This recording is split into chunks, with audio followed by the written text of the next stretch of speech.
नमस्कार। हर घर पाठशाला में आप सबका स्वागत है। प्यारे बच्चों, आज हम सॉल्व करेंगे एक्सरसाइज 1.3 के बाकी बचे हुए क्वेश्चन। आपके सामने स्क्रीन पे क्वेश्चन दिया हुआ है कि उचित गुणों का प्रयोग करते हुए गुणनफल ज्ञात कीजिए। Find a product using suitable properties. अब ये जो सारे पार्ट्स हैं इन्हें किस तरह से सॉल्व करेंगे। मेरे बच्चों, कुछ पार्ट ऐसे हैं जिन्हें कोई अंक 2 बार दिया होगा, तो इसमें क्या करना है, हमने कॉमन लेके करना है। और कुछ ऐसे हैं जिनमें हमें क्या करना पड़ेगा, इनको अरेंज करना पड़ेगा, उचित क्रम में लगाना पड़ेगा। और कुछ पार्ट में ऐसा है, हमें क्या करना पड़ेगा, किसी अंक को तोड़ के लिखना पड़ेगा। और कहीं हमें क्या करना पड़ेगा, ब्रैकेट के अंदर गुणा करनी पड़ेगी। तो आइए सॉल्व करना शुरू करते हैं। हमारे पास दिया हुआ है क्वेश्चन, स्क्रीन पे आपके सामने है। अब आप बताइए मुझे, इसमें इसमें कौन सा अंक है जो 2 बार है। तो आपके सामने है -48। अब हम क्या करेंगे, जो अंक 2 बार है उसको हम ले लेंगे कॉमन। कॉमन ले लेंगे और ब्रैकेट के बाहर लिख लेंगे। जब ये ब्रैकेट के बाहर आ गया तो अंदर हमारे पास क्या बचा, अंदर हमारे पास बचा 1। अब ये 1 कैसे बचा, जब हम 1 से इसको गुणा करते हैं -48 को, तो हमें क्या मिलता है, -48।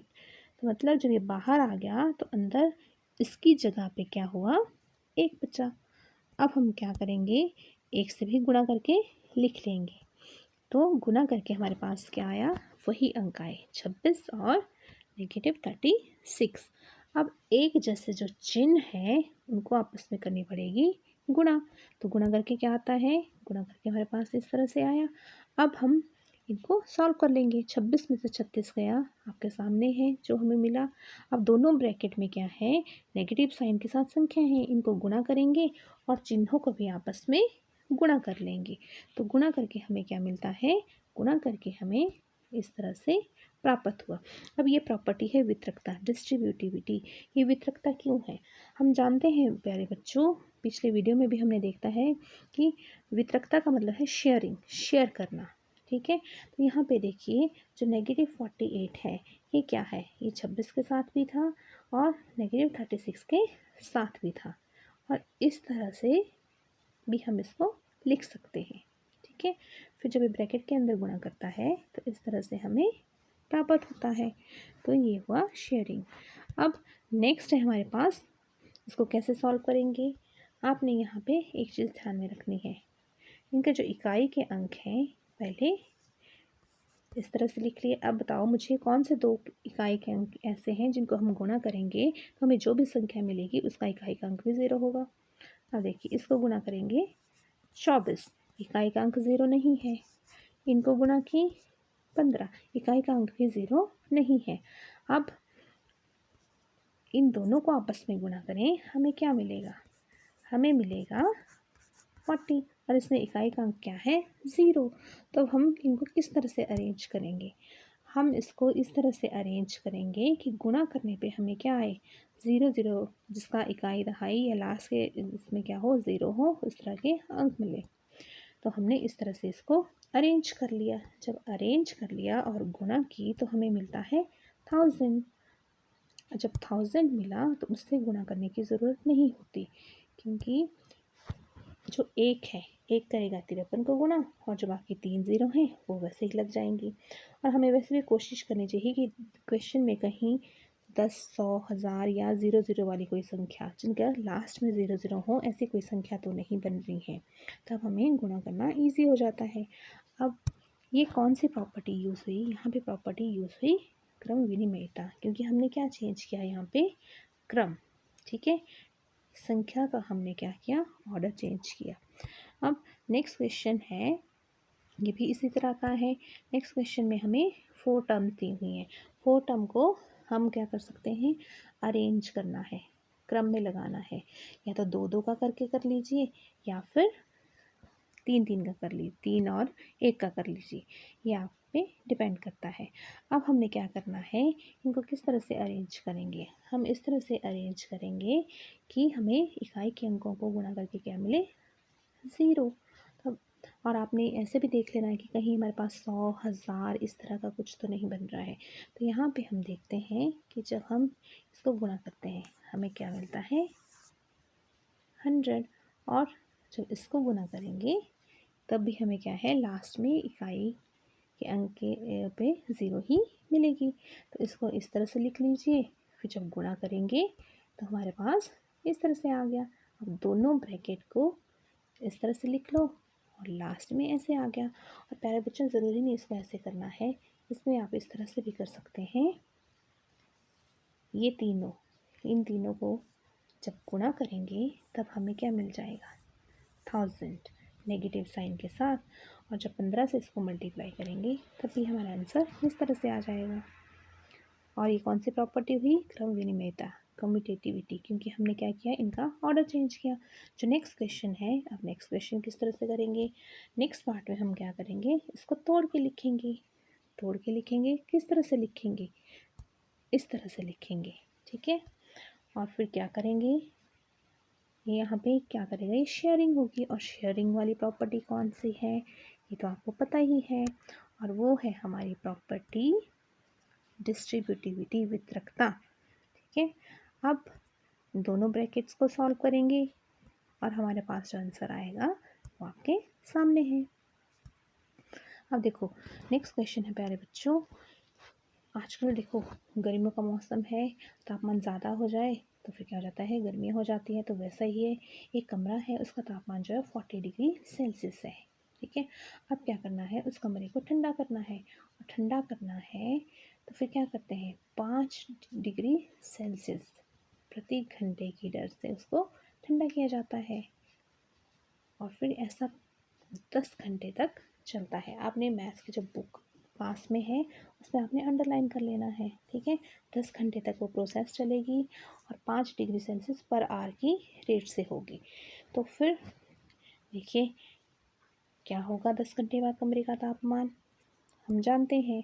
पहले तो जो जो चीज़ें क्वेश्चन में दी हैं उनको लिख लेना है, रूम का टेम्परेचर और कितनी गिरावट हुई 1 घंटे में, तो फिर 10 घंटे में कितनी गिरावट हुई, और फिर जो 10 घंटे के बाद कमरे का तापमान होगा वो इस तरह से होगा। तो हमारा क्या होगा, -10 डिग्री सेल्सियस आया उसका टेम्परेचर।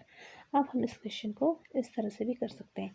हम जानते हैं कि कमरे का तापमान कितना है, 40 डिग्री सेल्सियस, और 1 घंटे में 5 डिग्री कम हुआ तो 10 घंटे में कितना होगा, 50 डिग्री कम। हम जानते हैं कि जो संख्या रेखा है उसमें जब हम बाईं तरफ को चलते हैं तो क्या होता है, संख्याएं डिक्रीज होती हैं, इसमें तापमान में गिरावट होगी। तो प्यारे बच्चों हम कैसे दिखाएंगे, 10, 20, 30, 40, 50। जब 50 डिग्री की गिरावट हुई तो हमारा तापमान कितना था, -10 डिग्री सेल्सियस। इस तरह से भी हम इसको कर सकते हैं। अब नेक्स्ट क्वेश्चन है हमारे पास। अब देखिए जो टेस्ट होते हैं कक्षा में भी हम देते हैं टेस्ट, ठीक है, आप लोग भी देते हैं ना टेस्ट। तो वैसे ही एक टेस्ट है, उसमें कितने हैं, 10 क्वेश्चन है कुल, ठीक है। सही के लिए मार्क्स मिलते हैं हमें 5 और गलत के लिए हमारे जो अंक कटते हैं 2, नेगेटिव मार्किंग है। तो वैसे ही मोहन है, ठीक है, मोहन ने भी टेस्ट दिया, रेशमा ने भी दिया, हीना ने भी दिया। देखते हैं क्या क्या स्कोर किया। जो मोहन है उसने क्या किया, 4 क्वेश्चन उसके सही थे, 6 उसके गलत थे। तो कितने नंबर मिलेंगे 4 के लिए, 1 के लिए मिलते हैं हमें 5 अंक, तो 4 के लिए हमें कितने मिलेंगे, 20 अंक। उसी तरह एक क्वेश्चन अगर गलत हो तो हमें -2 मार्क्स, मतलब नेगेटिव मार्किंग है, 2 मार्क्स कटेंगे। तो 6 के लिए कितने कटेंगे, आपके सामने है।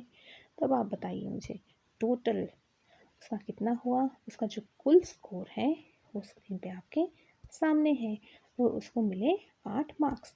अब बात करते हैं रेशमा की। जो रेशमा है उसने क्या किए, 5 सही प्रश्न थे उसके और 5 गलत थे। जब उसके 5 सही प्रश्न थे तो उसको कितने अंक हो गए, 25, और 5 गलत थे तो कितने हो गए, -10। अब आप बताइए उसके कुल कितना हुआ टोटल, तो उसके जो टोटल मार्क्स हैं वो हो गए 15। अब बात करते हैं हीना की।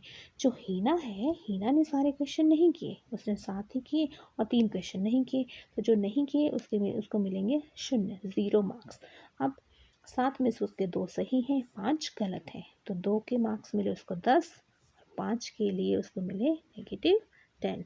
अब देखिए उसके 10 ही सही हैं, 10 ही गलत हैं, तो उसको कितने नंबर मिले, सोचो सोचो। जो हीना है उसके जो टोटल मार्क्स ऑब्टेन वो हैं 0। ठीक है। अब नेक्स्ट क्वेश्चन है हमारे पास, एक सीमेंट कंपनी है, ठीक है बेटो।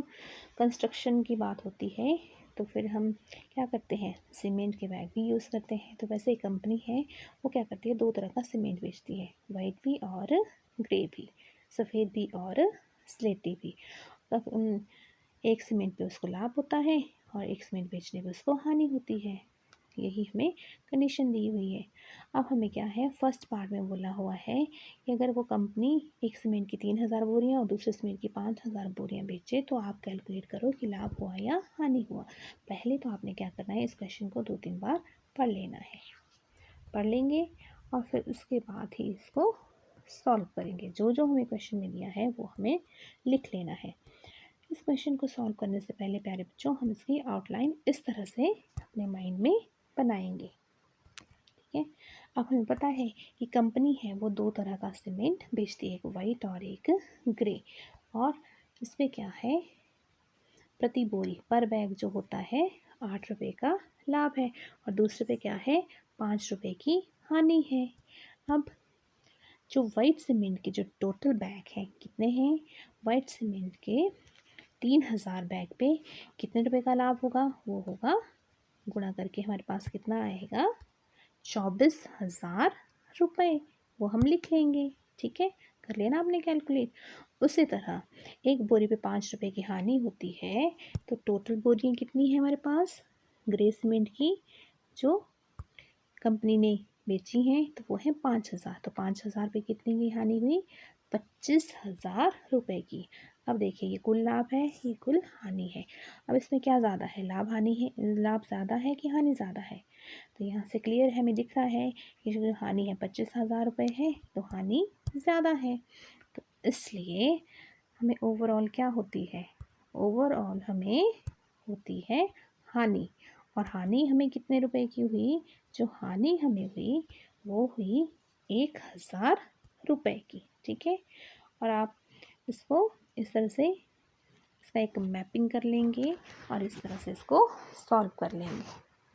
अब जो नेक्स्ट है हमारे पास, नेक्स्ट पार्ट में बोला हुआ है कि जो कंपनी क्या करती है, वो ग्रे सीमेंट की 6,400 बोरियां बेचती है, ठीक है।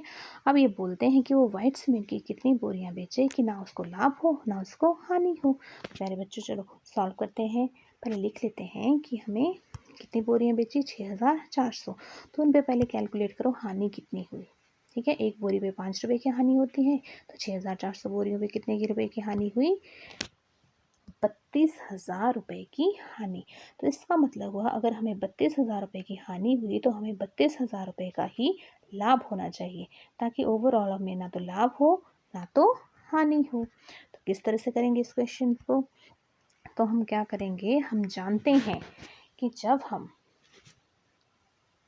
एक बोरी सफ़ेद सीमेंट वाइट सीमेंट बेचते हैं तो हमें 8 रुपये का लाभ होता है, ठीक है। तो हम 8 रुपये लाभ कब होता है, जब हम क्या करते हैं, एक बोरी बेचते हैं। तो 1 रुपये लाभ कब होगा, जब हम 1/8 बोरी बेचते हैं। तो अब 32,000 रुपये लाभ कब होगा, जब हम कितनी बोरी बेचेंगे। तो किस तरह से करेंगे, 1/8 गुना 32,000। इसको बोलते हैं हम यूनिटरी मेथड, एकीक विधि। 6 क्लास में भी हमने की हुई है। तो जब हम इस विधि से करेंगे तो हमारा आंसर आ जाएगा 4,000 बोरियाँ। तो जब हम 4,000 बोरियाँ वाइट सीमेंट की बेचेंगे तो हमें क्या होगा, ना तो लाभ होगा कंपनी को, ना ही हानि होगी। इक्वल होगा, लाभ भी 32,000 का, हानि भी 32,000 की, ठीक है। इस तरह से इस क्वेश्चन को हम करेंगे।